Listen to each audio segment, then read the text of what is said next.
Cyclocross is a malleable sport. The rules, the equipment, the riding style, it's constantly changing and evolving as the sport grows.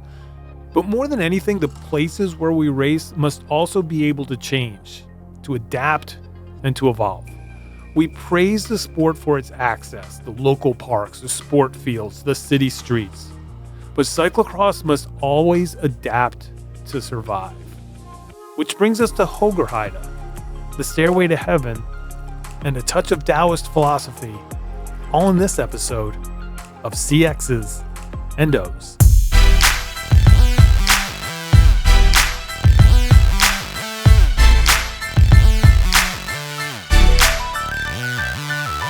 Hoogerheide, which first appeared on the calendar in 1988, became the GP Adrie van der Poel after the 1999 winner's retirement in 2000.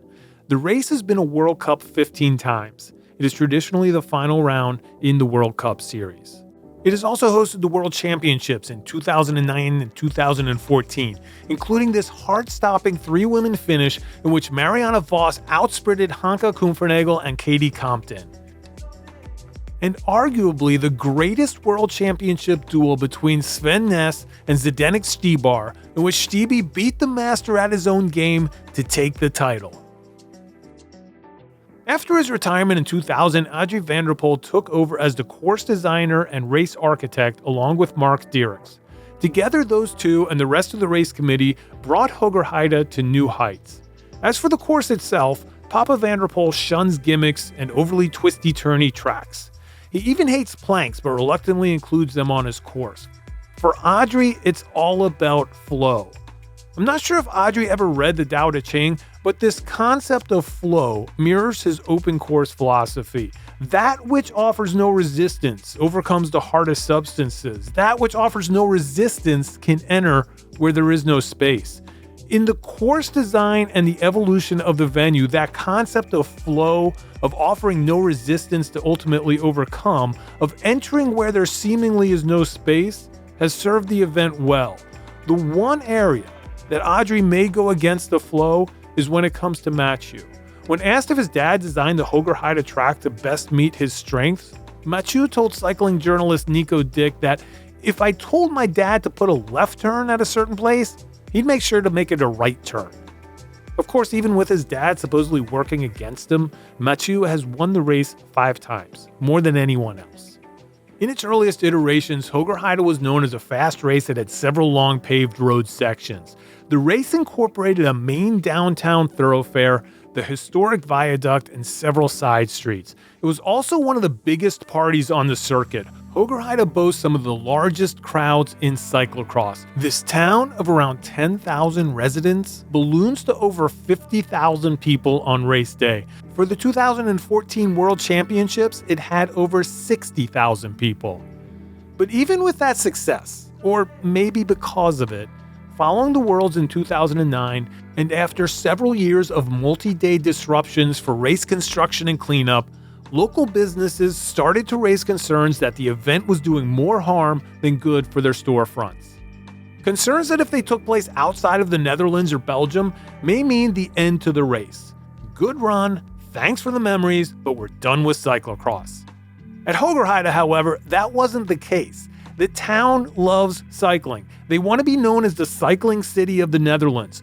The business owners still wanted the race, they just wanted to work towards an alternative that kept it from going through downtown. And they found it, like water over rocks, offer no resistance, and overcome the hardest obstacles.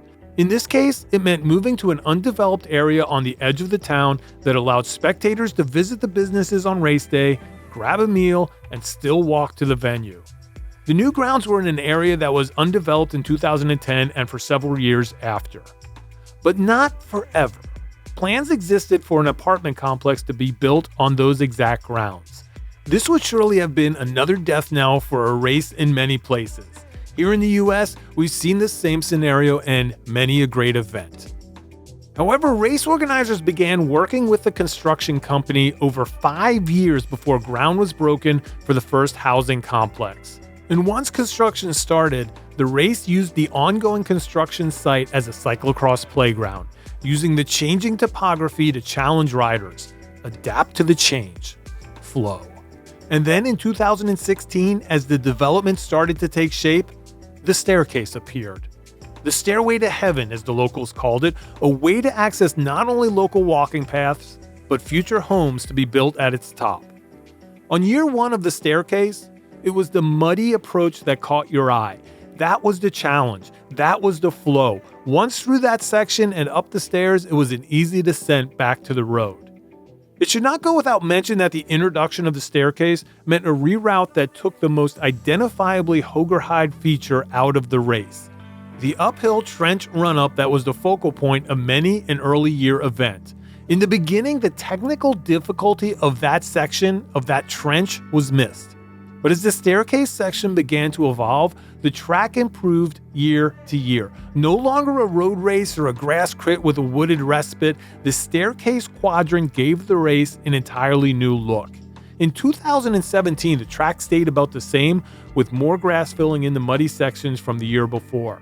But in 2018, the stair section became more defined, and the elevation changed more severe. A nail-biting off-camber section was added on the back of the staircase plateau and another to the front. This first off-camber was the site of one of the most memorable yet gut-wrenching incidents at Hoogerheide. The unfortunate collision between Pauline Ferrand-Prévot and Yolanda Neff that took both mountain bike stars out of competition. In 2019, the site of that incident, the back of the plateau off-camber, was replaced with a straight drop as the apartment construction took away the previous routing. The front off-camber remained and has quickly become the marquee feature on the track. Namur-like ledges demand full concentration as riders carefully work across the feature. In 2019, muddy conditions made this section even more precarious. The thing about Hoogerheide is that as much as it's a fast course when it's dry, once the rain starts, the lower elevations become saturated and the track becomes heavy and ponderous. In 2020, the final off-camber, this marquee feature, completely changed not only the outcome of the women's race, but rewrote the season's record book as Celine Alvarado put in a last-minute attack, came into the off-camber at full speed, and got it all wrong.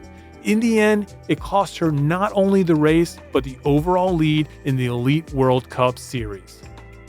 And that's really the big takeaway from this event, that the adaptability of the race organizers and the town have created an environment in which the race was not only able to survive, but to grow and to flourish.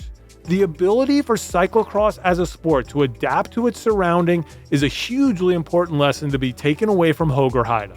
Green space was replaced by an apartment complex, and the race didn't suffer. It got better. The stairway to heaven and the final off-camber before the sprint for home. These features, whose mere existence under other circumstances could have meant the end to the race, now make up the end of the race and define one of the most exciting finishes in the sport. And looking at the surrounding area and future construction to come, who knows what it will look like next season, or even when the World Championships return in 2023. What we do know is whatever changes Hoogerheide encounters, it will always enter where there is no space. It will always go with the flow. And that's it for this episode. I want to give a huge thank you to Jeff Proctor of Eurocross Academy for being a great resource on the backstory of Hoogerheide. Check out everything Jeff has going on at Eurocross Academy at eurocrossacademy.com. And let me know your thoughts on Hoogerheide, or anything else for that matter, in the comments below. Please give us a thumbs up, subscribe to the channel, and share. If you'd like even more cyclocross coverage, sign up for the CX Hairs Bulletin. The link, it's in the show notes. Until next time, cyclocross friends, hang in there, kid.